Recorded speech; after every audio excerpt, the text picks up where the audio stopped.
সূরা হজ আয়াত নম্বর 36, 37, 38 আল্লাহ সুবহানাহু ওয়া তাআলা বলেছেন কুরবানি যখন জবাহ করতে হচ্ছে সেই সময় সে মাংস খাবে আর খাওয়াবে আর কিছু গুছিয়ে রাখবে।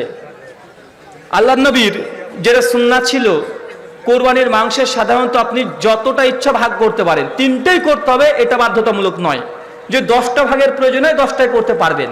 তো সাধারণত আমরা 3টে যদি ভাগ করি তবে আমাদের পর্যাপ্ত পরিমাণে হয়ে যায়। 1, আপনি নিজে খাবেন। 2, যারা প্রতিবেশী আছে তাদেরকে খাওয়াবেন। 3, গরিব মিসকিনকে দেবেন। কুরবানি ভাগ এটা যথেষ্ট। দেখা যায় 3 দিন পর আপনি বাড়িতে কুরবানি মাংস দিয়ে ভাত খাচ্ছেন, আর একটা সময়তে একজন ফকির এসে বলছে মা কুরবানির মাংস দাও। আপনি বলছেন যে বাবা ফকিরের ভাগটা শেষ হয়ে গেছে, এটা বলতে পারবেন না। কেন? বাড়িতে যতক্ষণ আছে ততক্ষণ আর হক আছে। কথা বুঝতে পারছেন? কুরবানির মাংসের ভাগ দেখা যায় 15 কিলো মাংস হয়েছে, 5 কিলোই করে যে ভাগ করতে হবে এমনটা নয়, বরং আপনার ভাগটা আপনি 1 কিলো রাখতে পারেন, ভাগে সব দিয়ে দিতে পারেন।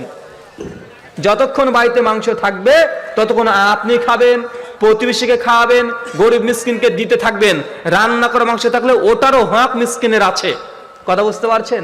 এটা হচ্ছে মূল সুন্নাহ অনুযায়ী ভাগ বন্টন। তারা ফিতরা বের করতো যখন ঈদের চাঁদ উঠে গেছে। কখন ভাই? ঈদের চাঁদ উঠে গেছে তখনই ফিতরা তারা বের করে নিজ হস্তে হস্তে মানুষের দরবারে গিয়ে ফিতরাগুলো পৌঁছে দিত। কতক্ষণ? ঈদের ময়দানে নামাজ পড়তে ঢোকার আগের মুহূর্ত পর্যন্ত। কথা বুঝতে পারছেন?